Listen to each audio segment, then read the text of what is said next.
All right, welcome guys to episode 42 of Prepared, your weekly fortnightly TBC breakdown. And as per usual, Blizzard right before the podcast has dropped a big bombshell news. So we got the Phase 5 launch date now, which we're going to discuss later on in the show. There's a lot to talk about there. But today we actually have a special guest because I did not know that Blizzard was going to drop this on the day of the podcast. And so I got Tactics here. So for people that don't know, Tactics is he's basically the leveling guy. I know Tactics as a leveling guy. He holds, or I don't know if you still hold them, but you at some point you did hold a bunch of records for leveling speed on certain classes and things. And he works with the RestedXP team. So for people that have ever used the leveling add-on, that's super popular. Everyone I know uses RestedXP nowadays. So he works with them, and that's how I know Tactics at least. Tactics, you wanna give yourself a quick little intro? Yeah, for sure. So I've pretty much been playing World of Warcraft since private server, like 2017. I started back in 2007 with TBC, and nowadays, since half a year before Classic launch, I've pretty much only been speedrunning and leveling. I pretty much just enjoy that more than in game. I've tried it, but I don't do that much in game. It's mostly leveling, speedrunning, and hardcore for quite a while as well. Yeah, I actually know Tactics from way back in the day because you posted a rogue leveling guide, I think, on the World of Warcraft Reddit. And that's how I found you. Because was it good? It was good. It was good. I used it to level. It's literally how I leveled from 1 to 60 in Classic. Is because the other option was to get one of the paid guides, and I was cheap and did not want to do that. And Tactics released a free one on the Reddit, and that's literally how I found Tactics the first time. Yeah. So back then, like half a year before Classic launch, I realized that, in my opinion, Joanna's guide was starting to be outdated. Yeah. Because there was so many years on private server, and it was not updated for 12, 15 years or however long it was, because he had just been doing the other expansions. And I did like a 1 to 20 with his guide, and I saw some improvements. And then I just wanted to improve on that, and then I just started streaming every day, making a better guide. And I did that in the Classic beta, and then I launched a free guide later on, like close to Classic launch. So was that like your start into WoW then? I'm curious. Yeah. You said you played private servers before though, right? Yeah. So I didn't play on the very popular ones. I did I started on some random very low pop Magic WoW or something like that. But then I later came to like Northdale and what it was called before Northdale. But like the bigger ones, I did play a little bit. I actually played I leveled in progress. On Northdale. Okay. And I was like, but that was just because I knew people. I didn't actually raid other than one MC or something for fun. So pretty much even on private server, because on private server I was like, oh, I'm not gonna do too much raiding. I'm gonna wait, then I'll have fun with raiding when Classic actually launches. I wanted to wait with that experience.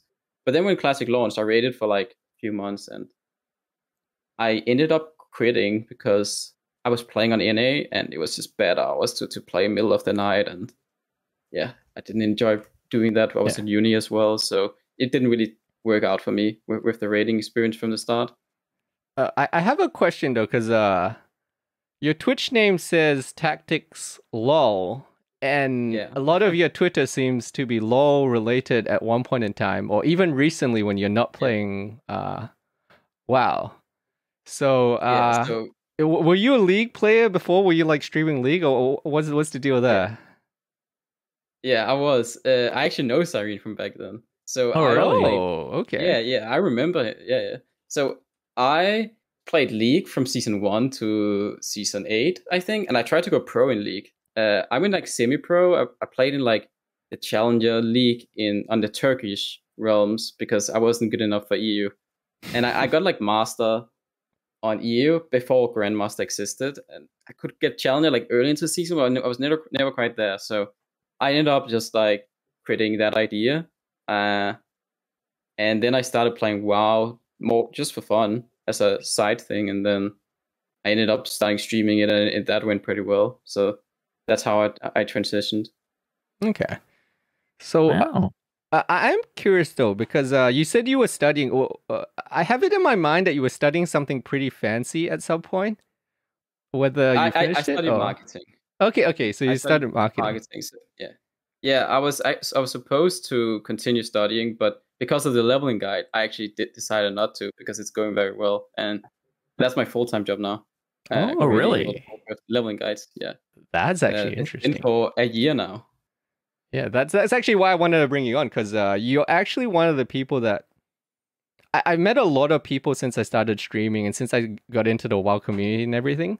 That there's a lot of people that want to make it in streaming, they want to make it as content and such. But you're one of the few people I know, along with Cargos in the chat right now, who have taken kind of a different route to trying to make a living through WoW and video games. In that I had a peek at your Twitch streaming, because I used to peek in on your stream from time to time, and this was before you were partnered. And I know that at one point during Season of Mastery, you were actually doing pretty well with the Season of Mastery hype, pushing up your numbers and everything. But then you haven't streamed in like a while now. It's been a while, and so you've gone down the alternative route of trying to make a living from gaming. And it's been through the whole RestedXP add-on. And for people that don't know, RestedXP is obviously the leveling guide we've been talking about that Cargos and Tactics and Co have all been working on together. So I just want to know why what made you choose that leap when Season of Mastery was going well at the time? Well, I mean, it started back in TBC, right? Like to start from the beginning. So okay. It was supposed to just be like a little extra thing. We didn't expect it to be as big as it ended up being, you know. And then it just took off and sold really well. So then I decided to take it as a full-time thing. When SOM came out, actually a lot of the promotion and like is from our company in a way, because we ended up paying for, like, you know, Platinum made like the WoTLK trailer, and a lot of other trailers. We tried to hype it up in a lot of ways, and we paid for that because we ended up doing some promotion with the streamers that did it as well. And that was like one way we got our name out with SOM. The reason why I guess I didn't continue streaming, I do think it was just SOM hype, a lot of it. Like, first of all, I managed to get world first hardcore or Soul of Iron 60 with Tommy. Yeah. And that created a lot of people a lot of people started joining my stream just because of that. Yeah. Yeah. I think I actually peeked in the numbers, and I saw they peaked a lot after you got announced as like, oh, this is the guy who hit like level cap first as the duo or whatever. Yeah, it stayed. I also think a lot of people just hyped about watching hardcore. So when I was doing dungeons, like I did a day, like something I never do is spamming dungeons on stream. And I did a day where I just did 12 UBS runs or something. And that was like my highest viewed stream, like other than the day I hit 60. So I think people just early on really enjoyed seeing like the risky dungeons and waiting for you to die. You like high stakes, right? Exactly. You don't want to miss the moment where the person dies. Yeah. And that was very early on, because I was one of the first that started doing the hard dungeons because I was so early at 60. It's the same kind of with the WoTLK raid. The very first, where we just killed a few random mobs in there, it had so many viewers. And people realized you guys were farming. People got so angry. I actually tuned into that. People got so angry. Like, these betas, how dare they just kill trash? Yeah, and then the final raid, of course, it had a little bit more viewers. But imagine if the first raid was a complete push. Like, that's what people were hoping for. And I think the hype did die a little bit down. Like it died a little bit because of that. And then we heard you guys weren't farming anymore, and it was like, today's the day they send it. Today's the day. And that's when everybody got super hyped, because everybody was waiting for when it was going to happen. I actually have two questions for you. The first one is why leveling? Like, do you like really enjoy leveling in WoW? Like, what is it about leveling that you just like gravitate towards? Yeah, I want to know this. I think it's improving. It's similar to raiding. Like, it's all about trying to better yourself. Like if I have no competition, or it's one reason why I like speedrunning more than hardcore a lot of the time, because I'm trying to push myself more to getting better every time. I think it's the same reason why you speedrun any game, really. You just want to be better and better. And for me, I think streaming is also a big part of it, because if I had to redo it every time without streaming and without interacting, because there's no interaction with other players, because it's purely PvE, I think it's a lot more enjoyable if you have others to talk to, or if it's very popular and you can join a Discord and you can discuss your speedrun strategies or something like that. So that is the main reasoning why I like it, I think. Yeah. When did it click for you that you liked it? Like what happened? Okay, so what was that website called? I practiced on Northdale, like on the private server Northdale,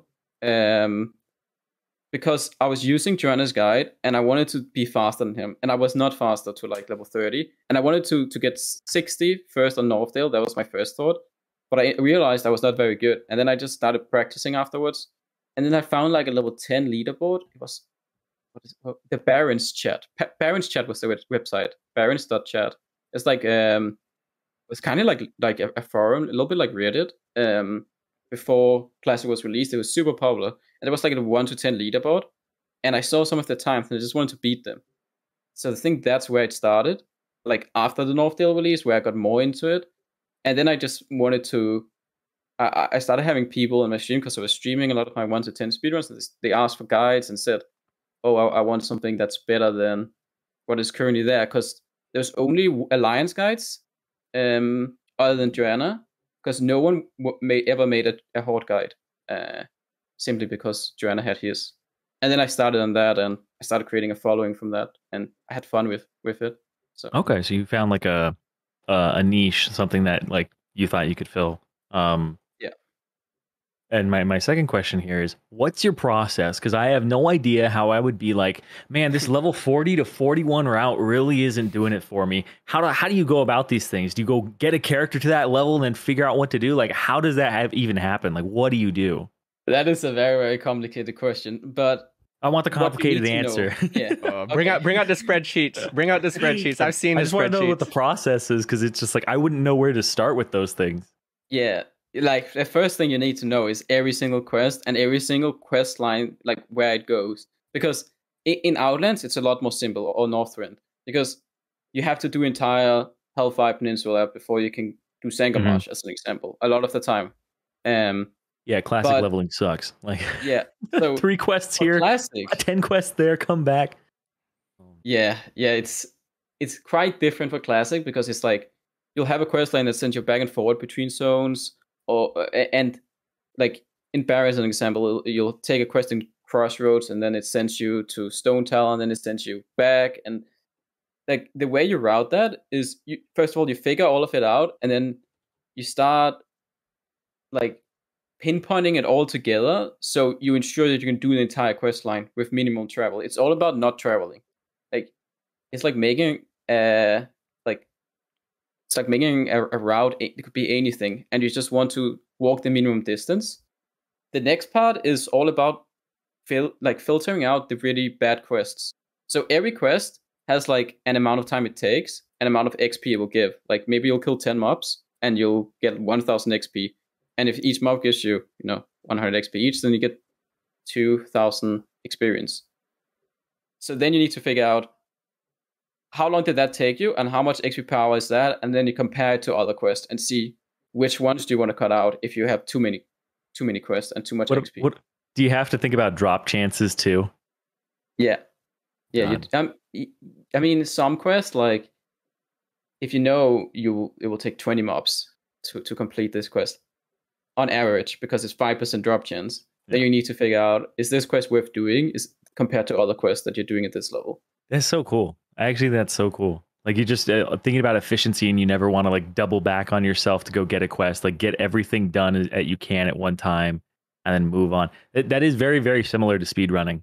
Like just figuring out simultaneous actions you can do while something else is going on, so that you don't have to do it later and it's out of your way. So that's actually so cool. But like when it comes to something like let's say you want to optimize part of a route in your guide already, right? Something that's like I said, like level 40. How do you go about tuning the route in the middle of something like that? Do you get a character to that level, or do you just start diving into like all the possibilities and quests and all of that? It's a good question. Like nowadays, I pretty much always test entire 1 to 6, like entire 1 to 60 or 1 to 70 or 1 to 80, because then I optimize like every part. Like I'll take notes or I'll take a screenshot whenever I feel like there's something that's not as fast as I wish, and then I'll try to figure something out. The times where it becomes harder. So like you said before, it's harder to, like in Classic, you go back and forth between zones. But what is hard about like Outlands and Northrend now is everything is math, like because it's about how much XP power is each quest, because you don't need to do every quest. So you need to figure out, it's almost like pinpointing on the map. This quest is this amount of XP power, this one is this one, or this area, because maybe you want to skip like one city in Northrend. There's like 4 or 5 cities in every zone. So it's all about figuring out exactly which one is better. And the part that becomes problematic is when you also need to start considering weapon progression for like some classes that need this green weapon here, and then one class needs to go there and another class doesn't, and then you need to start considering all these other factors in. What about things like reputation? Like in TBC, reputation's big, right? For our leveling guide, like if you're talking about like getting reputation for heroics, we did not consider it that much. Okay. We do consider like it's probably like best not to think about it. Yeah. Like Sporigar, you need reputation to do a few quests. Like it's a random thing, but I think it's the same in, where is it? Is it Netherstorm, or you need to have some kind of Alder rare bow. You need to have chosen your Squire Alder. To get those quest lines. And I think in like Southern Nagrand or whatever too, the Kunai or whatever they are, you have to at least be like more than neutral. Yeah, I think so as well. But the guide ensures that you get that. I have a question about classes though, because you play a bunch of different classes. Back when I was watching you at the start, you played Rogue a lot. But what is actually the fastest leveling class then? If you had to level the class up without doing group stuff? I think so in Classic it's a little bit different. In Classic now the meta has changed. It used to be Hunter. Now it's Mage and Paladin is better than Hunter. Paladin is that because of like ZF farms or what? Yes, exactly. Paladin can solo Sufarak, and that just makes them instantly faster than Hunter. Hunter can actually do it as well, but it's a lot harder and it takes longer to do each pull. Paladin, they can do the 5 resource power, but Hunter can't. So I think it would be for Classic, I think it's Mage, Paladin, Hunter, and then Rogue. Rogue is actually the 4th fastest. There's one guy that's better than me at speedrunning Rogue now called 30, and he has like an amazing Rogue time that's even faster than mine. Why is Rogue good actually? Because they have good DPS. They have a lot of dodge, so they don't take as much damage as you might think. And they have so that means they have less downtime, and they can just constantly be killing stuff. You are able to like pull 2 mobs every 2 minutes when you're after level 30 with Blade Flurry. That also helps. And then you like the number one thing about speedrunning is you need to be able to move to your next quest objective or to your quest while killing stuff. So a rogue, they can kite and then you turn around and kill it. And the warrior can do the same, but they just are pretty slow because they take too much damage and they can't kill stuff as fast. But that's like number one important thing. Hunters can do that, and rogues can do that. What did I say? Paladins can do that. Mage can, but they AoE farm instead. Mm-hmm. So, what's the slowest class? Speedrunning, I would say priest. Casual, probably warrior. Okay. Wow. Oh, warrior, really interesting. Yeah, for casuals, it's warrior because they die a lot and you don't get good weapons. It just ends up being slow. Well, and priest is slow because you cannot move while killing stuff, so you're just standing still for like 20, 30 seconds, and then you can kill the next mob. But for casuals, that's fine. because you don't have to drink and eat as much. Yeah. So You got a wand as a priest a lot. It's a lot of shield, shadow or pain, wand. Yeah. It's not fun. Oh man. I have a question about your leveling though, because all you do when I tune into your streams, it's pretty much just leveling all the time, at all times. It's pretty much just leveling constantly. Do you ever get to the point sometimes where you're like, man, I really don't want to level. I want to go like play League of Legends or something. Like how much do you still love the leveling process and such? That's a tough question because it comes and goes. Like sometimes that's also why I think I can be inconsistent with streaming. Because sometimes I cannot do like 2-3 speedruns in a month. Like one speedrun is 3.5 days of play, right? And at times it can get repetitive, I guess. There are ways to go about that where you, like that's why I also did hardcore. We switched between hardcore and speedrunning for that reason. I also did a twin speedrun at some point, which was really fun, but you need a lot of gold to get to do that. So I've only managed to do one. I would say most of the time it's fine, but sometimes you also want to break from it. I think it's like that with almost every game. Even raiding, you guys might. But the difference is that there's no social aspect, and I think that's why it can change a bit where it becomes more repetitive, because raiding you have social experiences. Like every raid is not the same. Mm-hmm. But because I'm streaming, I do think it changes helps a bit. Yeah, it helps for sure. You said you stopped streaming and you started doing the whole RestedXP thing and such. Was that a conscious choice beforehand, or was that just like, oh, RestedXP is doing really well, now I can make the switch? Like, was this planned? I guess is the way I'm asking it. Yeah, I talking about from SOM or do I talking about from? I guess I'm just curious. Did you plan to kind of eventually wean off streaming and go into the whole RestedXP and other things, or was it just that RestedXP was doing so well that it gave you the opportunity to kind of pivot into this other avenue of things? I would say it was just doing so well because it ended up like just selling for way more than we thought, and it just ended up we could see that this could be a full-time thing. So we all 6 of us switched to full-time pretty much instantly with it. Just from the TBC launch, like we launched it a month before TBC came out, like a week before pre-patch or something, and it was selling so well that we could see that as an option. Of course, there is a long time between like you getting new products out, between TBC and then the RAF, but people surprisingly still buy even in the off periods. That was something we were a little bit concerned about, but it's still been going very good with that. So, did I answer the question? I hope I did. Yeah. I guess you did. Yeah. Well, I guess was it a conscious choice? Were you always looking for avenues out of streaming, or was this kind of like a thing where it just like a little bit of luck and a little bit of chance happened along the way? Because I felt like your streams were always very erratic in that sometimes I would see you stream a lot, and then sometimes like I just wouldn't see you stream for ages, and then you pop up again. Yeah. But with the whole season of mastery thing, you were actually kind of getting closer and closer to that like tipping point for streamers. I call it, where I see like, oh, if they're able to cross like this 1,000 regular viewers mark, and they can do that enough times, then they can kind of transition where they're not just a streamer that is barely surviving, but they actually have like a healthy influx of new viewers without even having to do too much YouTube content and other things to get people to come. Like once you're like in that like 1K plus viewer club, you're pretty comfy, a lot of people would say, as a streamer. So I guess my question is, what was your thought process there when it came to swapping out?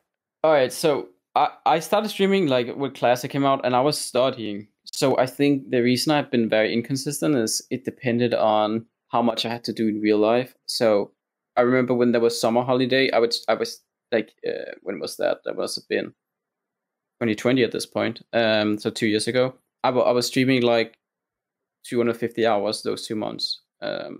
Jesus, and then 250 hours. That's a lot. Yeah, and then afterwards, I kind of quit again because, at times I would like take a month up because I had an exam coming up or something, so I couldn't really be super consistent. So it's always just been a hobby. It was never like a full-time thing that I thought. I never really saw streaming as a full-time thing. Like I didn't even think it would be an option, even though I would sit at like, 200 viewers or something. I guess a good way to say it is I think a lot of my stream is background noise in a way, like because it's like soothing. I'm speedrunning. I'm just talking a lot, and it's not like. And I never really tried to monetize it. I never pushed for subs super hard or tried to make it my full time. And I never really. I have considered it because I've been streaming since 2013. That's when I started streaming League. It's a long time ago. And back then, I always dreamed of being a streamer. But I guess the older I got, I realized that it's probably not like the job I want for the rest of my life, I guess. Even though I would love to be a streamer in a lot of ways, I think it's a lot harder work than people actually realize. Yeah, I feel like that's probably a different talk. Yeah, that's a whole topic. I'm sure Zareen could talk about that for a long time as well. How a lot of people get into it and then they realize like, wow, this is actually kind of taxing on your mental. Like it's stressful. You don't have consistent income coming in. Yeah, no job security, things like that. Yeah, there's a lot of little things that play on your mind when you're a streamer. Very different than what people think it's going to be like when you actually do it. Yeah. Even while I was studying, my viewers would fluctuate like the amount, and I knew it had like impacts on my day-to-day life, and I realized that's also why I made the decisions that I'm telling myself I don't want to be a full-time streamer in a way, even though I want to be, but it's because I couldn't push myself to like stream every single day for 5 or 6 hours while I'm studying. I couldn't like balance it all out. So I think that was a big reason. It wasn't because I didn't want to. It was more like I just couldn't. I didn't have the time. It hits on your mental. I think is a lot of what a lot of people don't realize. It's why I hide my view account when I stream, because I don't want to look at my view account. Because if you start looking at your view account, especially when you're a smaller streamer, you start thinking, oh no, I have like 50 less viewers today. Did I do something wrong? Is it the title? Should I have been streaming something else? And then you start like valuing yourself based on your view account. And it's just like a whole dark cycle that you don't want to go down. I just always cope and say it's because of WoW, man. Because of WoW. Yeah, and if I was like streaming something else, I'd be huge. Like half the time it's even like it's not even like your fault. A lot of times it's just like there's a bunch of other streamers streaming at the same time as you, maybe, or like there's something going on, and that's why your viewers might be a bit lower. You have random spikes too that are just inexplicable, where you're just like streaming at 2 a.m. and it just so happens that all the other EU streamers got off, so you're like the only dude they can watch. It's like 2 a.m. my time, 11 a.m. in Europe, and then all the Europeans come in my chat, and I'm like, there's more of you guys than there are my American viewers. Like when I'm streaming during the day, like they're like, yeah, Laddie's offline. Oh, my Taz isn't here. Like it's like everybody's offline. Where else we gonna go? I'm like I'm like the halfway home for those guys before their streamers get back on. But something I want to ask you was Wrath of the Lich King's coming up, and you talked about like Wrath of the Lich King like leveling. I know a lot of people have asked me this question, so I want your opinion / answer on it. Is like classic leveling is obviously like very slow. It's grindy. TBC is a little bit of the same, but what is Wrath like? That's a good question. So in a lot of ways, like, so I have only leveled a little bit because I've been building a gold guide lately, the last 2.5 months. But I have been leveling like a few zones here and there on private. So, and I've talked to a lot of my colleagues, but in general, Wrath, in terms of how strong you are, is starting to feel more like retail.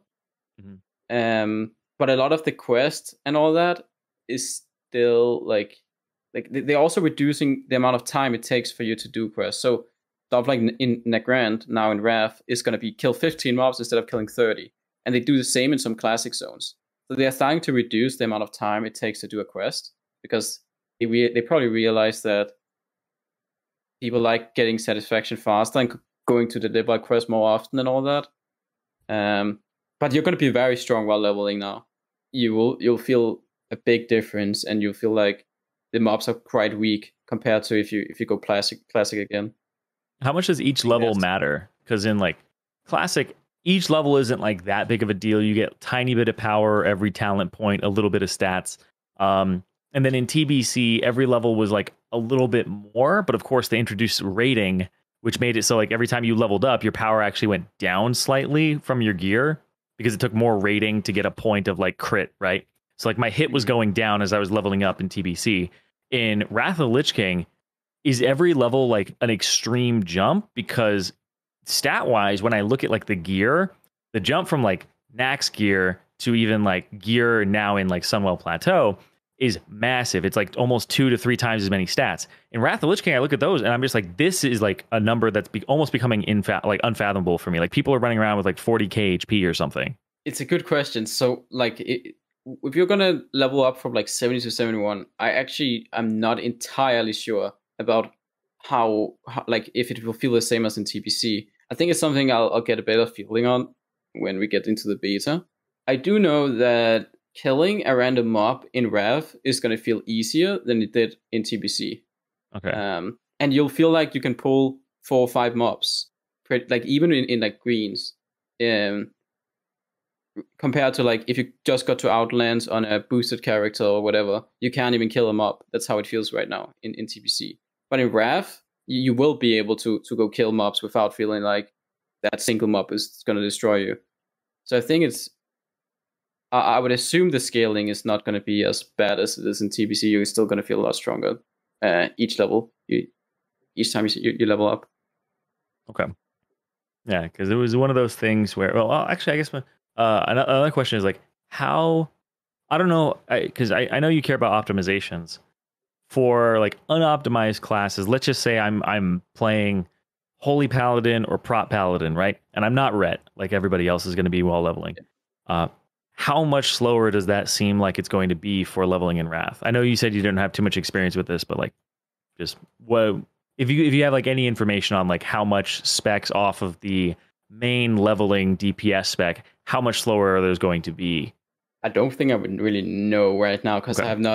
I've not tested any off specs. I've tested like because a lot of people right now are like, telling me to level for Wrath. They're like, just get your Ret gear now. Like, is that something that are there enough quests that are going to deck me out with enough gear that I could swap to Ret in the beginning of Northrend? I think you do get your gear even faster than you did in TBC. Like in TBC, you do get your gear pretty fast, like with Outland screens. But I think Hellfire Peninsula does a good job with that. Yeah. Yeah, I actually think it's even better in Wrath. I do think when you get into Wrath, you need like a good idea about what you want to do to not get stuck with everyone else.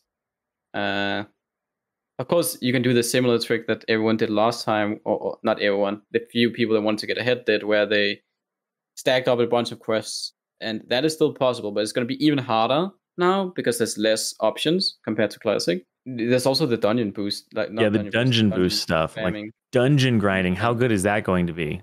I would say it's going to be worse than TBC because there's no reputation. Before you had a reason to. Now it's only about the leveling speed. So it's better to do that if you get stuck with everyone else, if you really want to get 80 fast, right? But if you're not stuck and if you just get a little bit ahead of everyone and you can continue like getting even more ahead because you got that lead, then it's probably better to quest. I do think questing is going to be generally faster. The ones that should consider doing dungeon spam is like 5 premates that have full tier 6. That's where like dungeon spamming scales really good with gear, while leveling scales really good with bad gear.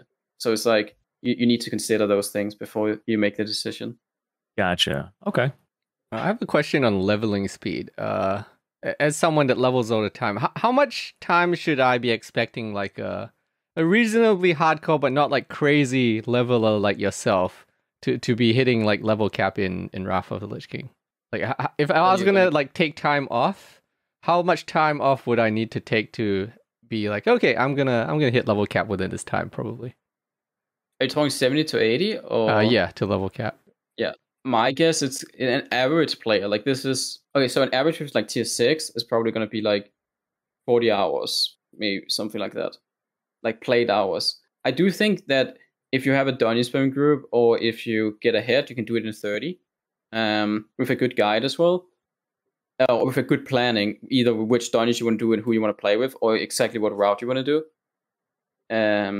One thing I do want to suggest as well, that a lot of people probably don't know, is there's nothing changed between retail and wrath. So you could go test every single quest on retail. Of course, you also have other private server options, but actually retail is more correct than private servers in terms of like how the quest works, because a lot of things are bugged there. So you could go plan out and try out the different quests, so you know what to do on retail. Even though your character is way stronger, that just means you can test it faster. That is one option. The other option is, of course, getting on the beta and testing dungeon spamming or something like that, which is kind of difficult to get a full group that can do that. And like you said, how many hours? I would guess, like, for you in full tier, probably 35 hours, like dungeon spamming with a full pre-made group. And like leveling is such a hit or miss, because it could be 30, it could be 50, depends on if you get ahead or not. Yeah. I mean, you popped into my stream before, Tactics. I actually don't like it when you pop into my stream when I'm leveling, because you've seen how bad I am at leveling. I have this OCD thing in my head where I need to finish all the quests in a certain area before I move to the next one, and I don't like dropping quests when I'm like collected something from the quest. So I'll literally stay in that zone until I finish the quest that is not efficient in the slightest. But that's how I level. Yeah, I have a question though with the whole RestedXP stuff, because I remember it just randomly popped up, and I think I was just watching your stream one day, and it just randomly popped up. You're like, yeah, I'm actually working on a leveling guide thing. What was the origins of RestedXP? Was this something that Cargos pulled up, or was it something that you pulled up, or was it like a group effort thing? Where did this whole RestedXP idea come from? I mean, yeah, that's pretty straightforward. So we talked about it a little bit earlier with the free guide that I made. So I made that with a guy called Seven Leaves. I made like the main, back then, I made the main routing, and I did like a Google Docs for the whole route. And he optimized it, helped me optimize it a little bit, and he made it into a guideline add-on, and that was free. And then moving forward, we didn't do anything after that, like after releasing that, and Hardcore started, and there was like an alliance speedrunner called Saran that had made his own guideline as well. So half a year before TBC came out, Seven Leaves messaged me about if we should make a free guide again. And I actually said that we could make something paid with Saran, and then we could get a guy that I knew that designs called Brandon. Maybe you guys know him. He creates a lot of designs for a lot of streamers. Yeah. And then we decided to make a website, and we thought we could, earn a little bit, and we wanted to make something free, something paid. But then we ended up bringing more people in. Tommy, because we wanted some AoE stuff, and Cargos as well would help with a lot of stuff, and marketing and other things like that. And then that's how it started. We started like in January, so like half a year before TBC came out, and it just ended up we just slowly grinded at that, and then we released it right before TBC came out. Interesting. So it was that was the origin. Kind of like a natural progression kind of thing. It just popped up. But no, it's really interesting to watch the whole RestedXP thing, because I have a background coming from for people that don't know, I made snowboard guides before, and then I also have a friend who makes a very, very good living making snowboard guides. But you would never guess it when you looked at like his numbers, his YouTube. I remember I used to talk to him. We used to get a couple thousand views on a YouTube video, and compare that to now the numbers that Twitch streamers are getting, YouTubers are getting, etc. Those a couple thousand views on a video is nothing. But then I also knew that he was making six figures from his videos and guides. So that's where I came from. And then when I got into the whole content creation space, I already knew that the potential was there if you could market and develop products correctly. And I think RestedXP was one of the first. When you reached out to me, I was like, "Oh, this is a smart monetization idea that you guys are doing here." And I guess it worked out, since it kind of, you guys are all working full time on it now, apparently. I think that it might also be unique with the classic WoW space is probably one of the older groups within gaming. So I do think they are more established, if I had to guess, on like who is playing and who is willing to spend money, maybe. And I do think something that made the product successful is a lot of people just dislike leveling. A lot of people want to do the end game, and they just want to get it over with.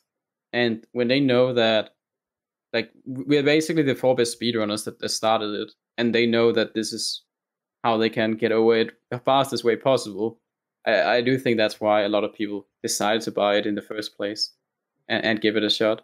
Yeah. Well, because I mean, if you guys didn't do it, someone would have. Someone would have. I would have found a different guide then to level, because I want to do it efficiently. I think that goes a lot with the mentality of people nowadays. Is they don't want to play the game inefficiently, and they're really scared to do something that's going to be inefficient when there's like a more efficient way, and they'll feel to fall behind if they don't do it efficiently.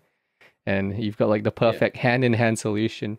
You're actually kind of like the makeup people of YouTube, the early days of YouTube. You know those makeup girls, Michelle Pham and those guys that made a lot of money doing makeup videos because their product was so synced with their video concept. And I think a lot of ways, like when you guys stream leveling, your product for leveling is so synced up with what you're streaming that it's like the perfect monetization of what your content is actually. Yeah, I mean, I wanna show people your new thing actually, because I had no idea this was happening. Tactics just randomly messaged me earlier this week. Was it early this week? Yeah, it was earlier this week. Yeah. And he was like, "Hey, I got a gold farming guide. Have you seen this, by the way, Zareen? I don't know if you've seen this." No, I've not. Okay. The gold farming guide, is that like just do GGKPs or what? that's what I said to That's all I Tactics. got. It's something I read with Tactics actually. It's everyone but that. Everything but that. Yeah. Okay. Pretty much. Yeah. So yeah. Wait, I'll pull it up on the screen. Like, Let me see. Not to bash other gold guides, but a lot of what you have seen in the past is a sheet or a PDF file that tells you what to invest into and what to farm. But what we have made, we wanted to create something where you have a more experience and that like it's more specifically for you, more catered to your characters and what you do. So what we have done is we made it like based on your class, your spec, your writing speed, your server, your faction, and it's based on live auction house data. And then it calculates which farms should your character be doing and how much gold power will it give you based on the live auction house data. So that's something we actually have not released it. We're probably going to release it in an hour, but you can totally show it. Okay. And I know Yeah. I'm showing them now on the stream. Yeah. Well, good thing you said that because I'm already showing. But yeah. So for people who are watching the stream, you guys can see it's actually really neat. So it uses live auction house data. It hooks into your server, so you like select your server. God, don't do class. it now. Don't do it right now, dude. Like everything with the announcement of Phase 5. Okay. Oh, no, dude.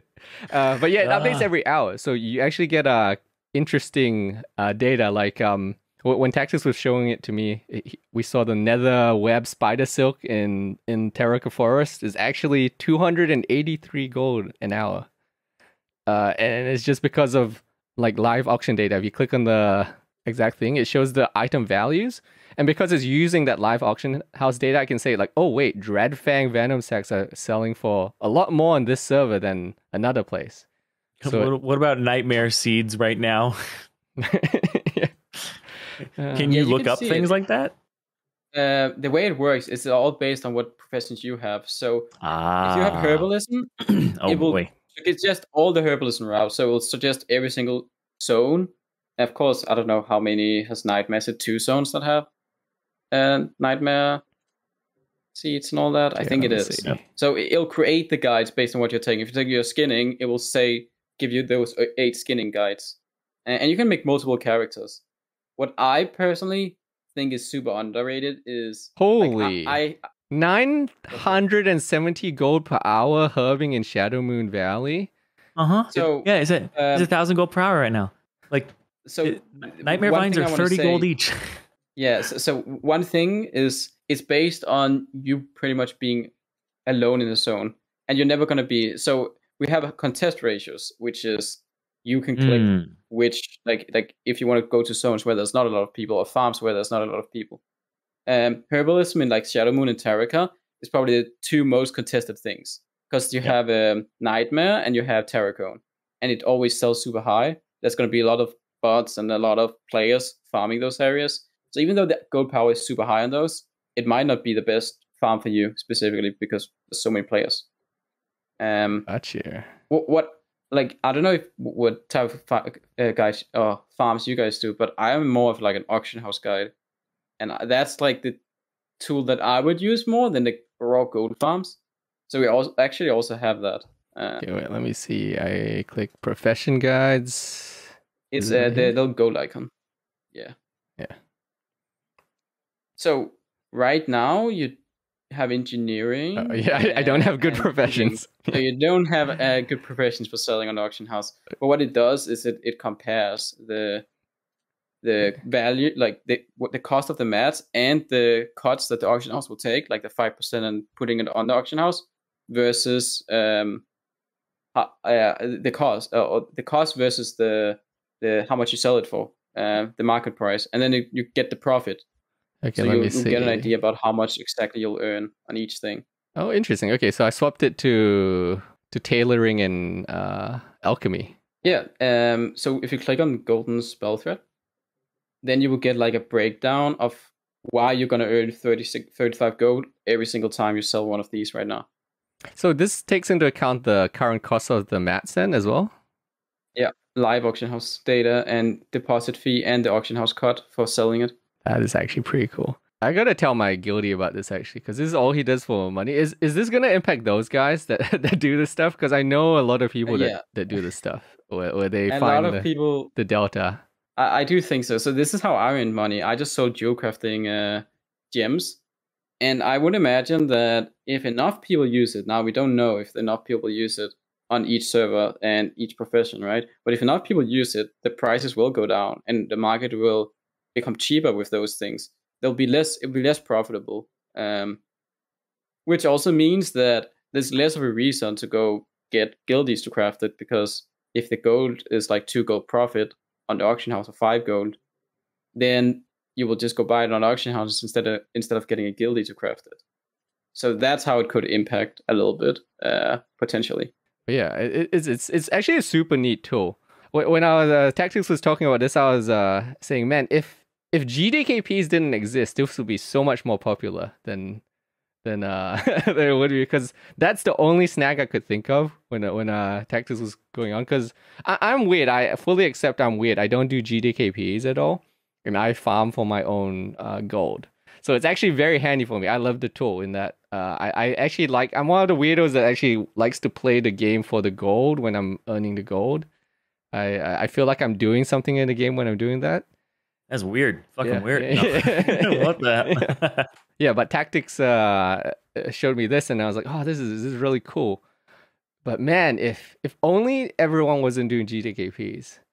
But I feel like the real potential is at the RAF launch, because obviously you guys are going to keep rolling this into RAF as well, where the GTKPs will be just getting started, but people will still be farming, and there'll be a lot of opportunities at RAF to start farming and cornering different markets and finding niches there. Because like everyone knows, the mining was crazy good at the start of TBC. You could just ride around and make crazy money there. Wrath is going to be really weird because pretty much everybody, I mean, it's kind of close to the way Classic is, or TBC. Almost everybody's going to be engineering, because the engineering benefits are just so big. Like rocket boots is an enchant on your boots, right? You have a thing on your belt that allows you to, I think, like fire a rocket. There's like a haste thing you can do on your gloves that's an active. Almost everybody's going to be engineering. And then professions give you a like passive bonus or have like a bonus to your stats in some way, shape, or form. So almost all raiders are going to go for whichever one is giving them the most stats, and engineering. So some professions are going to be a lot more scarce, kind of like right now, like herbalism is very scarce, like almost nobody has it anymore. And if they do, they're probably a bot. So it's like the prices on those things go up a lot in comparison, because like I dropped skinning and like herbalism on all my characters because we're so far into raiding that it's just it's not worth it to do anymore. But now it's like definitely worth to, if you have it, go farm and sell, and you're going to make a ton of money. So in WoTLK, I imagine it's going to be very different because of the stats you get from having the professions. I should do full disclosure as well. I am friends with Tactics, and obviously, whenever this goes live, whoa, disclosing private information. The link, if there is one for if this is available by the time this goes live, then obviously it's probably going to be an affiliate link. So yeah, just full disclosure. But I do think it's a neat idea. I'm curious though, whose idea was this? Where did this come from? This gold farming guide idea? That's a good question. Just take credit for it. I don't remember. I actually don't remember. No. I started the project with like 2 others. I think it was me and Branding that like started, but I don't remember who suggested that we should make it like in the very, very start. But I've been building a lot of like the way it's supposed to work, like the idea of how everything will work and making the data accurate and all that. You guys haven't seen the spreadsheets. When Tactics was showing me like this idea, like the early stuff, and he showed me the spreadsheet, it was, he's got like spreadsheets just of all the data of the drop rates of the items, the expected values and such, because obviously they want the gold guide to be as accurate as possible. And the way they do that is they literally send Tactics out there to go do the gold guide and kill the mobs until they can kind of estimate and get accurate values for the gold per hours of the items and the drop rates and stuff. Data. Like when you open a chest, as an example, if you open a chest, if something is like super low drop rate, like 0.5% chance of getting a health potion from a chest, if you only open 3 chests, like this is for mana tubes as an example, for stealth run, you're only going to open 15 chests in 3 hours. So we cannot estimate how many health potions. You might have 1, you might have 0, but it's supposed to be 0.3 maybe. So those super low drop rates, like blue gems that you can get from chest, and green gems, and are they not included? Mana potion, they are included, but it's based on math from Rowhead, because we cannot have it by farming 3 hours. Then it will just have like 1 or 0. So a lot of those will be 0.3 from math like that. So every single mob needs to be checked if they have items that are super low drop rate. Could also be a recipe that. Like we had LBIS, you guys probably know this from Classic. LBIS has the Archmage recipe, and the one from the fire guys. People were doing that really early on and making a lot of money. Yeah. So for Paladin, that recipe is included from those. There's 4 or 5 mobs there, and it ends up being, I think it's 0.4 or 5 per hour that is the chance to get them. So all these small things we wanted to include, because it's like at the end it's going to bring up the gold power. If you don't, then the gold power is going to be less. So you need to include it to not have super low gold power on the guides, and also to make it accurate. Yeah. No, it's really interesting. I'm curious to see where you guys go with this stuff. If you guys keep adding on, is that the long-term plan you think for RestedXP? You guys keep adding on more toolkits on top of this and apps? We do have some plans. So one plan that I'm excited about and making is like, everyone is going to reroll professions for Wrath. What I want to make is a tool that calculates, like right now you can go find 1 to 350 engineering, and it gives you a list of what items, but it's not based on like auction house data, and it will not tell you how much it's going to cost you. I want to create a tool that calculates exactly how much will it cost you, and that finds the cheapest route to 1 to 350 engineering, 1 to 350 leatherworking. Because then people can reroll, and they can do it the cheapest way possible. But that's something we will include in the guide we're actually going to sell here. Yeah. We have a lot of things similar to that. We also want to make like routes for 1 to 350 skinning and those things, but it does require a lot of time and effort, and we need to start building on those things. We also have our Wrath leveling guide we need to start focusing on now, and the beta will come out soon, but yeah, it is something. We have like things we want to build up on what we already have. I'm curious, what is your workday like though, doing this stuff? Because obviously you're the one that's going through and doing all this stuff. What is a typical workday like for you then? Do you have set hours, or is this just like you just have tasks and you just get them done as you get them done? I do have set hours. Well, I don't have set hours. I choose whenever I want to work myself, but we just meet and on Discord, and then we work together. The ones like right now we have 3 on the project, and we'll just meet midday EU time and to the evening or something like that, and we just work together. In the times, because a lot of the stuff like lately, the past 2 weeks, after we had built all the how things should work and all that, since I'm not a developer myself and I'm not creating it, I would help him with the backend, ensuring it worked correctly. But I would work on the leveling guide in the off times where I couldn't work on the gold guide. So I always have something I could do.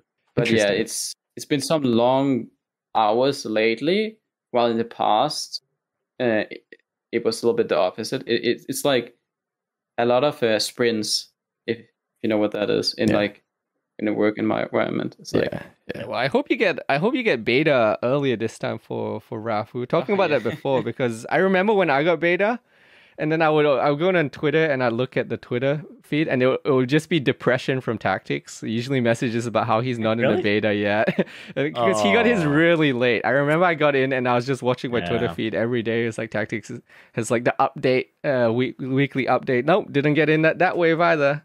And I think I did like 3 or 4 tweets once a week. Like, well, another wave I didn't, because it's not that I should be entitled to it, you know, but when everyone else is getting in, every single streamer that is above, 50 for classic or TBC. This was for TBC. And I didn't get in until like 4 or 5 weeks in or so. It was like really late, and everyone else was in. I didn't know a single person that wasn't in. Oh no, he no-hit Jerome as well. It was like you no-hit Jerome. Oh, Jerome, no. It's because Jerome was a menace. He would have been fucking up everybody. They didn't like his feet clapping. They saw his feet clapping and they did not approve of it. I love Jerome. Yeah, have you ever hosted Jerome, by the way, and been greeted by his feet?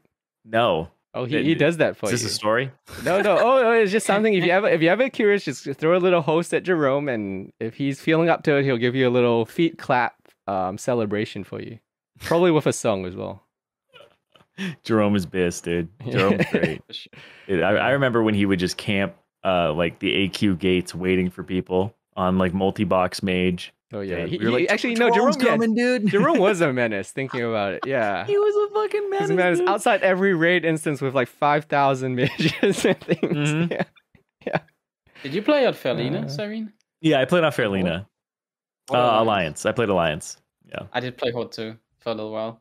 You played Horde? I play Fairlina Horde right now. Did you play in Dogs? Where'd you play? I played in a bunch of idiots back then. Oh, a bunch of idiots. Okay, yeah. I was in the famous Tips Out raid. Were you? Oh god, that was a good raid. You're in that video. Clear comms. Yeah. Oh god, I love Tips. Actually. I was named Tactic, not an S. Someone stole it. I didn't get it. What did you play? Did you play Warrior like everyone else? I was a rogue. Yeah. Okay. What happened to Tips Out? He kind of just disappeared. I mean, he's the CEO / president of WoTLK. Yeah, he's a busy guy now. He's very busy now. Busy behind the scenes. Incredibly busy. He's Asmongold's boss, so and Mizkif's, I guess. So All right. But yeah, Tactics. Yeah, thank you so much for coming today. Yeah, thank you, man. Yeah, appreciate you. It was fun. Yeah, it was fun. It was good to talk to you. Is this the first time we actually talked in person? Like, I mean, like voice to voice. Usually it's through like stream. Usually you're typing each other's stream or something. I mean, we talked the other day. Oh yeah, I guess yeah. Besides the call the other day, I think we've done it one time, but it's like a year ago or something. Yeah. But yeah, I appreciate it. And if you guys want to check out the gold farming thing, is going to be up. Did you say today? Is it going to come? Yeah, I think we wanted to release it today. Now it's starting to be really late for you, but I still think we're doing that. Okay, well, by the time this hits YouTube, it'll be out anyway. So yeah, if you guys are listening, you guys can check it out. I have links in the Discord and such. Have you guys done any like advertising like videos for it where it like shows how it works or anything? Cargos, I have not seen the video yet, but he made it like an hour ago. Okay. That's why we delayed.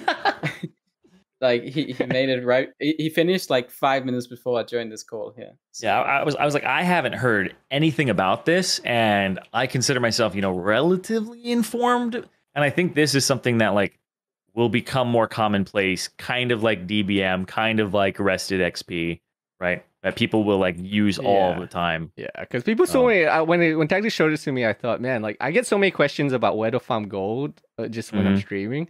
It's nice to just be like, oh yeah, if you have RestedXP or whatever, just go to the gold farming guide and it'll tell you. You just go to one of those guides. We do also have a 3-day trial, so people can try it out and see if they like it without having to pay anything.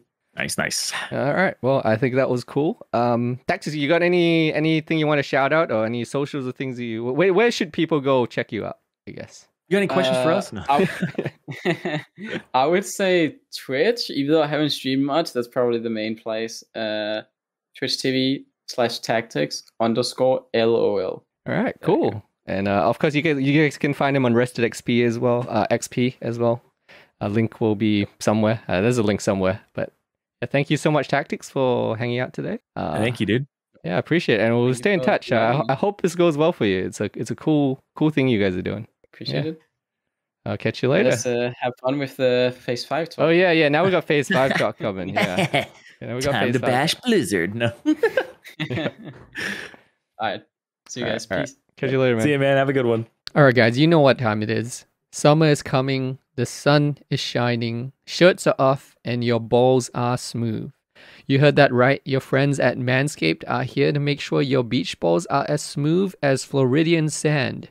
In summer, you want to kill some cold beers and barbecues, not kill the vibe with pubes peeking out your swim trunks. That's why Manscaped has the Performance Package 4.0 to keep the party in your pants looking crisp and refreshing all summer long. Dive headfirst into summer by joining the 4 million men worldwide who trust Manscaped, and get ready for hot guide summer by going to manscaped.com for 20% off and free shipping with the code PREPARED.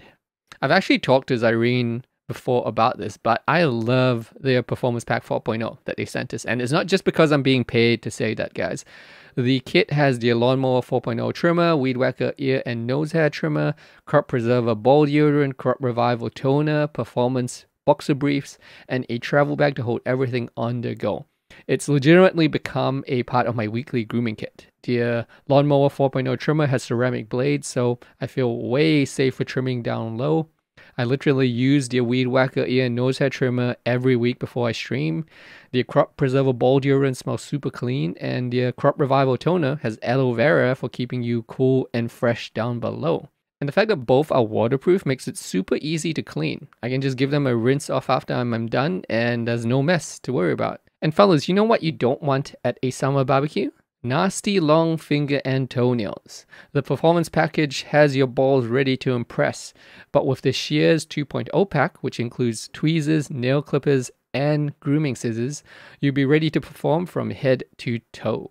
So get 20% off and free shipping with the code PREPARED at manscaped.com. That's 20% off and free shipping with the code PREPARED at manscaped.com. This is the summer to turn your package into the full package with Manscaped. Everybody likes clean balls. Get Manscaped with the code PREPARED for 20% off. I like the thumbs up behind you. Approved by Zyrene's girlfriend. What was that? Manscaped. Did you give a thumbs up? Even she likes clean balls. But yeah, so thank you everyone that checked out Manscaped and such, because they did sign a slightly longer sponsorship with us, and they'll actually be paying us now, so that's cool. So appreciate the support, guys, and so Manscaped is still sponsoring us. All right, so as we found out just before the podcast, speaking of balls, Blizzard announced we have a week till Sunwell. Apparently, we're going next. What is it, next Thursday? Right, the 12th. It's next Thursday. It's the 12th. Yeah, literally next Thursday, the 12th. 7 days from now. Literally right before the podcast. Thank you, by the way. I don't know what secret Blizzard employee watches our podcast or something, but thank you for doing this before the podcast instead of during the podcast or after the podcast. I appreciate the timing this time. I'm upset. I'm actually like upset because I thought Blizzard was like going the right way with their announcement of how they're going to do like the stuff in the Dragon Isles, right? With bringing back talents, learning from Classic, not introducing new fucking systems that suck ass, and like tuning old things. And then like Wrath of the Lich King and like they were winning some trust back. I know there's some people who don't like the whole dungeon finder stuff and like that not being in there. But and like race changes, they were earning back some trust, just a little bit, you know. And then this happens, and I'm like, this is completely not adjacent or not in line with what they have done. Like my expectations have been fucked because previously they would give us 2 weeks warning. And it was a fucking meme that they gave us 2 weeks warning for pre-patch and stuff, right? Where it was like 2 weeks of pre-patch, better level quick, right? 2 weeks of this. Oh, season's over, 2 weeks until the next one. It's been 2 weeks, right? It's been 2 weeks since, like, every time we've gotten an announcement of like the next phase is happening, it's 2 weeks, right? Yeah. Sometimes 2 weeks is too little, like the pre-patch people were talking about. Sometimes 2 weeks is not enough, like not enough. Like I said, too little. I don't think it's ever too much. So I don't know why they're doing this. I don't know why they're like, oh, 2 weeks was too much. It's 1 week. That's because why people complain. We just have to reduce the time. I don't get it. Like the problem wasn't that it was too long of a wait. Because like the thing here is I know the speedrun community is actually mad, like really mad. Because some people already ran this week. And they didn't realize it was going to be the last time they run because Warcraft Logs is doing a partition as soon as the reset happens. So if you want to speedrun on Tuesday or Wednesday on NA and it's already reset and you want to get in before Sunwell, it's already counting as phase 5 on Logs. So like people already did their runs this week, or some people have already done their runs this week. And they're upset because they did not get any warning that that was going to be the last run. They would have scheduled it on a different day. Maybe this week they had to use a different roster because somebody was out, right? So it's just like, it's really, a lot of people in the speedrun community are mad. They chalked their run. They were like, okay, it's fine. We'll go next week, right? Like more, because this is legitimately, there are 0 lockouts left if you are a like Thursday raiding raid before you do Sunwell. If you already raided today. Right, this is your last lockout. If you rated Wednesday, you'll have like one more, etc. But like, I'm sitting here going, you don't get a speed run. You get barely any time to prepare people. Like, what if I have what if somebody goes, okay, our strategy is for our prop paladin, we're gonna need him to off heal on Brutalis, and we want to funnel him like T6 gear. There's no warning that Sunwell's coming out that quickly. You only get one more lockout to really gear him before he's got to heal on Brutalis. Like.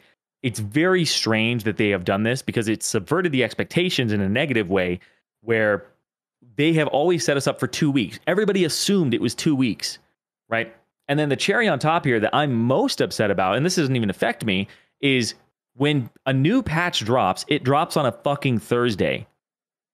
It drops on Thursday. The reason it drops on Thursday is because Tuesday is when NA resets, Wednesday is when EU resets, and Thursday is when China resets. And so they do it off the China reset because if they did it on Wednesday or Tuesday, then China would be like, hey, we raided on Wednesday, and then immediately it resets, and then they do it again on Thursday. So they wait for everybody to reset.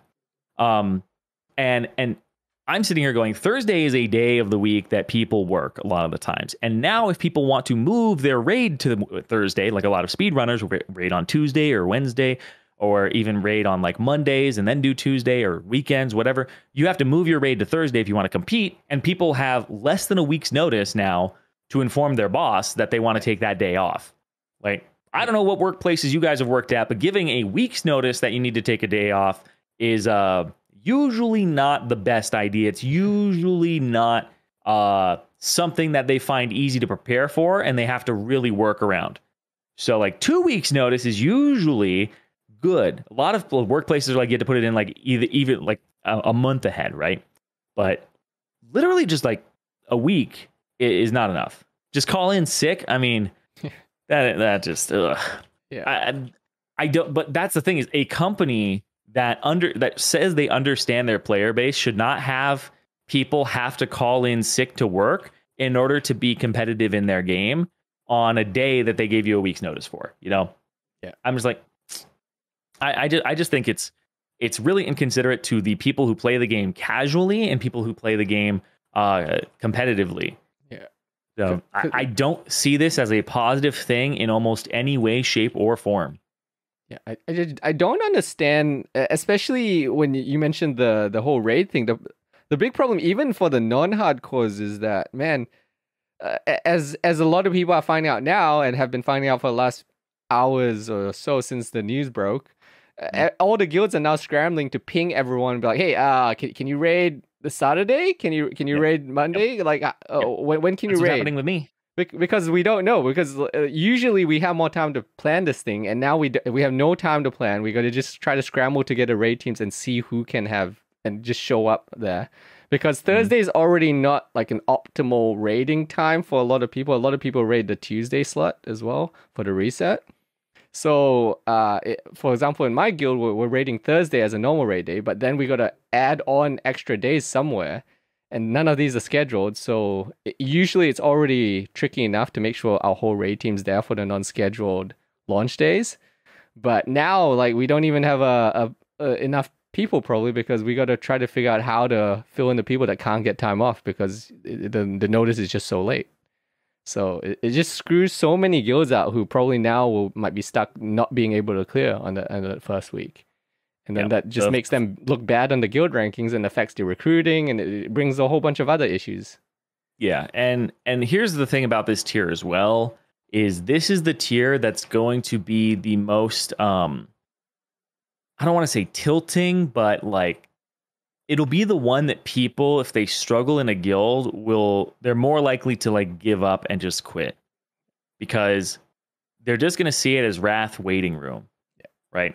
I mean, we saw it with Nax in Classic. Nax is exactly like, because Nax is the hardest instance in Classic by far, right? Like Saffron is a big like check that people were bringing 12 fucking healers to the first few weeks. People had world buffs and stuff like that. People were bringing like 14 healers to Saffron. It got ridiculous. People needed to like rebuff for it just to kill this boss. And then like people would quit because they were like, you know what? I'm just going to wait until TBC comes out, because this is all going to be obsolete gear in a few months, and we know that that's what's going to happen basically. And here and something different happened. I don't think when Nax was launched, TBC had really like, I don't think they announced that they were doing TBC, right? They announced that like in the middle of Nax. Yeah, I don't think it was announced yet, no. And here they've already announced they're doing Wrath of Lich King, and now they're doing Sunwell Plateau.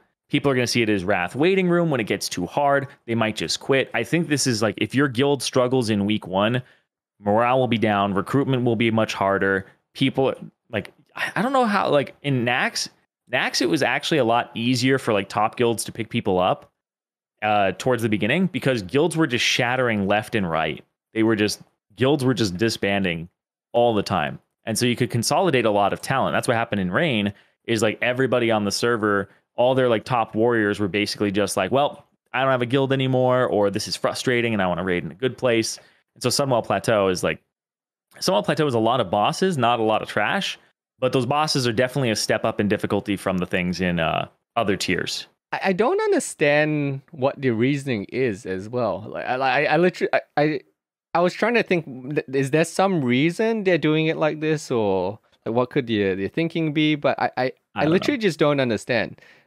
Except like maybe someone forgot to announce it or something. But I just don't really understand why they would do like a 1 week notice like this. It just doesn't make sense. Because surely they knew like at least 2 weeks ago that this. I mean, you hope they knew. Yeah, like yeah, maybe that's the reason they didn't know. But man, you would hope that they knew 2 weeks in advance that this was when the date was going to be, or at least give a heads up. And I've seen some people put out the argument that, well, we know based on the PTR timing, this was like an estimated window for launching and such, so people should be aware that this was going to happen. But at the end of the day, people still wait for that official announcement, because we're still just guessing when PTR goes in and out for a month. Usually PTR goes up and then a month after that it goes live. But we're still just guessing, right? And until the announcement today, a lot of people I was talking to and a lot of people I knew were thinking, wait, is it not coming out at this date? Do we actually have more time? Because they haven't announced anything official, and we always have 2 weeks, like you said. Everyone's used to having at least 2 weeks notice officially, but literally just didn't say anything. Just no heads up. So it's kind of out of left field. Especially the whole thing with what are your thoughts about all bosses being available from day one? I like it. I think it's right. I think it's what they did with BWL in Classic, right? Like just have it on release, have everything. The instance is already done, right? You don't need to like hold back anything like Veilstra's gate being closed. Here, I think it's the right thing to do. I think people would have been way more upset if it was tiered. I do think that it because if it's tiered and then you have to like wait for them to release the next like part of the Sunwell, that would have been really bad. I think people would have gotten really bored really quickly because they're killing like Caligos and then you gotta leave. Like it's like I can't be here. Gotta go back to BT. Like I don't know. I don't think it's Yeah, I think it would kill a lot of fun of watching as well. Like the sure. competition within the guilds and such. You'd be just like, well, everyone's up to this. We got to wait for the next phase launch now or whatever it is. Also, this was the shortest that PTR was up, I believe. Oh yeah, it was super short. I don't really have experience with it. Did you actually get a full clear on PTR? I got a full clear in. Yeah? What was your experience like? Because I didn't do a full clear. I did a partial clear. It's a lot harder than other instances. I feel like really only top guilds are going to clear it. Especially the first week. These strategies are a lot more individual responsibility. One person can wipe the raid in almost every encounter very easily. Granted, it's a lot easier than it was back in the day when I did it in like 2007 because of the fact that the strategies are more refined, well-known, etc. People know what they can do on twins. People know how to like handle mechanics now. So we were able to full clear, and like Muru is the hardest boss there for sure. I think that Muru is the one that requires like if you have 3 tanks and one of them is not good, Muru is going to be very fucking hard. I think you can 2 tank it with like a Pally and a Druid or a Pally and Warrior. But Muru is going to be the one where people are going to get mad at tanks for not having threat on 3 mobs or tanking things in the right spot or dragging things over people or not controlling mobs. Like Muru is going to be very, very difficult for a lot of guilds. How long do you think the full clear is going to take for like a semi-hardcore guild? Not like a hardcore guild. Semi-hardcore? Like, yes, a guild that's like good, but they're not like world level good or you're not someone that PTRs a crazy amount and such. They'll probably kill Muru after like 20 attempts, and then they'll get to KJ. So I don't know. They might do 2-day clears at the beginning and might not even finish the first week. Because each boss, like, you also require preparation. If you're a guild that like wings it and you guys don't do like assignments necessarily, Caligos pretty much requires assignments and some flexibility from healers and the rest of the raid. Brutalis, kind of the same thing. Healer-wise, is very taxing. Twins is a lot of individual responsibility. Muru is like on tanks. And then Felmist is really easy. Felmist is the easiest boss in there. Some people might struggle with it for unique reasons, but Felmist is definitely the easiest. It's a third boss. And then KJ is fairly easy as well if you have like one person who knows what they're doing. If the person controlling the dragon knows what they're doing, they can do the whole fight basically for everybody. So I think it'll take like 2 days for people to clear them. I will say I'm happy with the rogue performance from the partial clear I did though. Especially Brutalis. Brutalis is fun as a rogue because you just sit there and watch everyone else be in chaos. Well, if you get hit, you cloak and you don't do anything. You just sit there and you cloak. Fun experience as a rogue. I'm kind of like mixed thinking about the all bosses available from day one, but I think you convinced me because if everyone was just waiting after every boss, it would kill so much hype and momentum. In that everyone would a lot of people would kind of get bored. It'd be only good for the casual guilds, but in a lot of ways those casual guilds I don't think are who you want to cater for like raiding content necessarily. In that way. I definitely don't think so.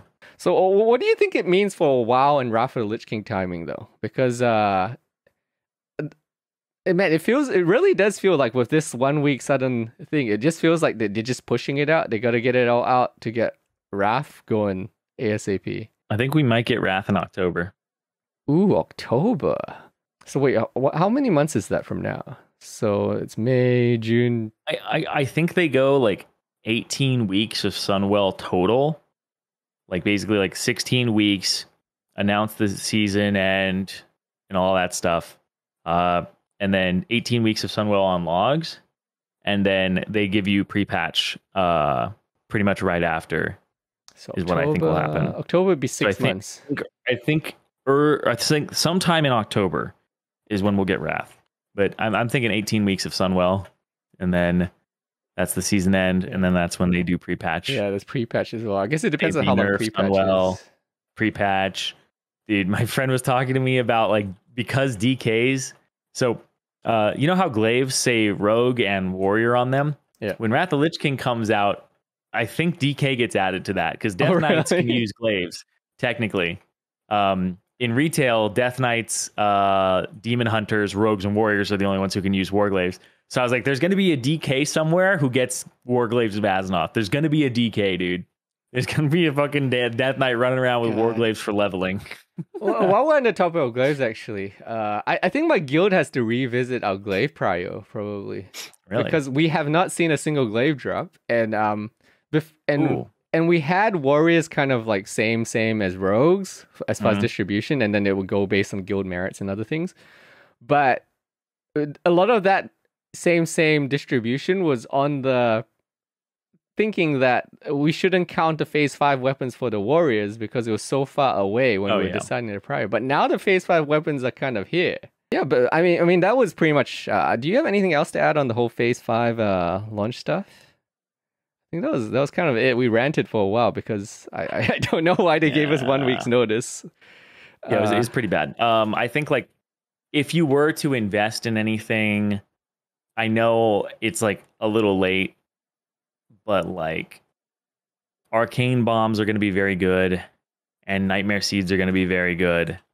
And I know they've already jumped in price, so it didn't give me a chance to say it before they did. And I'm apologizing for that, but those are going to help out a lot for some encounters, especially Muru, which is where people will get stuck, which means they'll probably go through a lot of arcane bombs. They'll probably go through a lot of different like nightmare seeds. I mean, what a lot of guilds should be doing, honestly, and our guild, my guild's is doing this, and we're not a hardcore guild by any means, is that they should be honestly looking at what you're going to be using the guild bank for, because I don't know about your other guild's guild banks, but our guild bank has a big supply of gold that's not being used for anything at this point. So we're actually looking at spending some of that gold and helping people get the consumes they need and being fully prepared, especially with the last minute notice now. That's what our guild is really looking at doing, is making sure we pay for all the guild's consumables for the people that need to be prepared.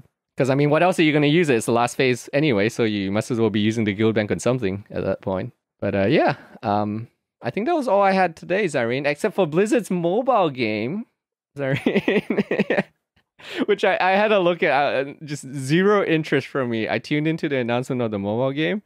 And Clash of Clans. Yeah, it's exactly. Clash of Clans. I literally looked at it and I was like, is this just Clash of the Clans with just tower offense and defense, and that's it? Like, same art style. It's like it's Clash of Clans art style. I'm just like, wait, did they really there's not much differentiation here. And I was like, oh wait, no, Kingdom Rush. That's what I thought. I was like, Clash of the Clans meets Kingdom Rush is what I was thinking. Kingdom Rush. Let me look this thing up. Kingdom Rush is the most powerful, most popular tower defense game where you set up towers. So it's like reverse Kingdom Rush, because I think you attack people, or you offensive Kingdom Rush. But that's it. I think they're gonna still make money on it. But man, it's it's a mobile game. It's not really my cup of tea, but I think they're actually gonna do pretty well with it. Just because I mean, it's a mobile game, and here's the problem: is if it does well, then more money goes into the thing I don't like. Someone was telling me, which I get it. Was like, yeah, they're gonna take the money. Maybe we can hope they take the money they make from this new mobile game and they invest it into WoW. And I'm like, no. You mean they invested in mobile game number 2? That's what they do. Yeah. They've hired mobile developers. Mobile development is a way. If you are somebody who understands mobile game development, you are worth a lot of money now. Because mobile games are a huge part of the market. As much as PC players don't want to admit it, Mobile games end up having so much impact on a company's revenue, and they take less money to produce a lot of the times. So like mobile game revenue is fucking massive. It goes global if you can sell in China. And the other thing too is like casual players of video games in general typically will play mobile games because even if that like popular cheerleader in school doesn't have a PC, she's gonna have a phone and she's gonna play that game. Like that shit just happens, you know? Like Fire Emblem, when that thing came out on like phone, everybody was playing that for a little bit. Pokemon Go, like it can be break the normie barrier. Yeah, exactly. Right? Like my wife plays mobile games and she doesn't play any PC games. Like she would just like pull it out. She still plays. She's the target audience. Get her on the podcast. She's still playing Candy Crush. She's like the only person I know in my friend who's still playing Candy Crush. She'll pull out the Candy Crush and just do a few levels of Candy Crush. The mobile game target audience is different than the PC audience, and if you try to hit a PC audience while making a mobile game, you're probably going to miss the mark. Which is the sad thing is like, is there a game like here's the thing, guys, is there a game that I would really play like personally on mobile that is like kind of on PC? Like I'll tell you, when Wild Rift came out, I played it for a little bit and I was like, why don't I just go on my computer and just play League of Legends? And even then I don't enjoy the game. So it was like I don't enjoy both versions of this game. Wild Rift only didn't like scratch that. The only one for me was Hearthstone. Yeah, exactly. Because I felt like Hearthstone, from when it was made in a way where it could be a mobile game. It wasn't like complex inputs.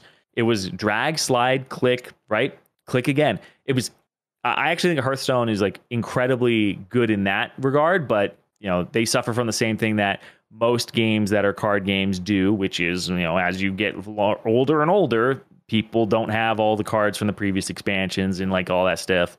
And when you spend money on it and then you rot those things, people feel like they wasted money and don't want to buy the next one. And it's like, lots of issues with card games in general. But in terms of the development and the execution of Hearthstone on phone, that was one of the ones, probably the only ones ever that I've played where I was like, this was good. Yeah, it was actually good. Like, it was like, because that was when I still played Hearthstone. I would pull it up and I'm like, man, I'm really happy I have this to play on the train now. Like, I'm taking the train to Subway. I want to pull up a little Hearthstone and get a little game in. Oh, TFT is a good example too. Oh yeah, because TFT, it's the same. TFT, I think it also is pretty much the same. Yeah. But I think when they made TFT, they had in mind that this could be mobile, like they did with Hearthstone, right? They didn't just go, oh, how do we make this a mobile game? Kind of like they did with Wild Rift, where they were like, how do we make this a mobile game? Now, keep in mind, I'm not saying whether or not the game is successful. I'm just saying whether or not the game passes my mark. I'm a single person with one singular opinion.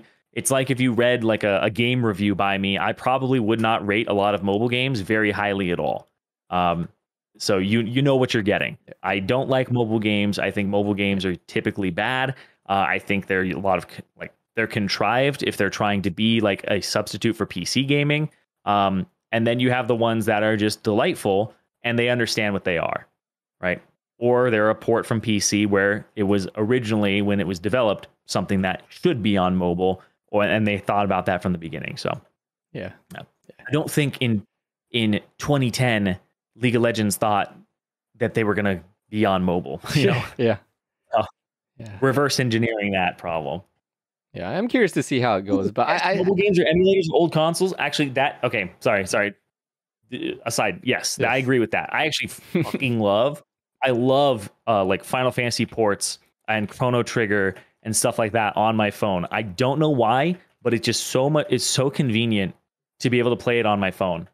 Like, I mean, Nintendo makes some mobile games now as well, where they slowly started doing more and more mobile stuff. Yeah, as well, because they realize like people will play that. But the thing is, when a big company does a mobile game as well, they get that advantage because they can push it to the top of the app store, and then just it's kind of like being a streamer. If you get pushed to the top of the search results for a game category, suddenly people find you organically, and like big companies like Blizzard can do that, where they just push your game to the front and get downloads and spread just virally after that. But yeah, I mean that's all I got. It's I won't be playing the mobile game, but it's I know. You have a phone, right?